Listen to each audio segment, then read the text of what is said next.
మామిడల్లం బద్దలు చేసుకుందాం అంటే చిన్న ఈవేళ ముద్దపప్పు చేశాను. దాంట్లో మామిడల్లం బద్దలు చాలా బాగుంటాయి. దీనికి ఎలా చేసుకోవాలంటే ఒక 1/4 కేజీ మామిడల్లం శుభ్రంగా కడిగేసుకుని తొక్క తీసుకుని ఇదిగో ఇలా బద్దల్లో తరిగేసుకోవాలి. దానికి సరిపడి కొంచెం పచ్చిమిరపకాయలు కారం లేనివి అయితే బాగుంటాయి అన్నమాట. దీనికి 4 నిమ్మకాయలు పడతాయి. దాని రసం ఇదనమాట. 2 చెంచాలు ఉప్పు, కొద్దిగా కారం. ఇదేంటంటే ఒక స్పెషల్, ఈ సీజన్లో పచ్చిపసుపు కూడా వస్తుంది. అందుకని ఇది ఆరోగ్యానికి మంచిదని నేను ఇది వాడుతూ ఉంటానన్నమాట. ఇదిగో ఫస్ట్ ఒక్కొక్కటిగా ఇందులో ఇలా వేసేసుకుని ఫస్ట్ మామిడల్లా వేసేసుకుందాము. ఇంకో పచ్చిమిరపకాయలు,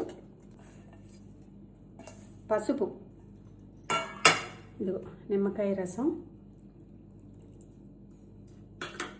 ఉప్పు, కారం, ఇంకంతే అయిపోయింది.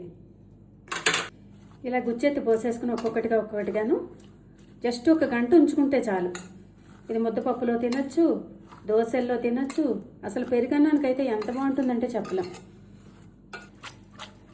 జస్ట్ 1 గంట ఉంచుకుని మనం వాడేసుకోవచ్చు.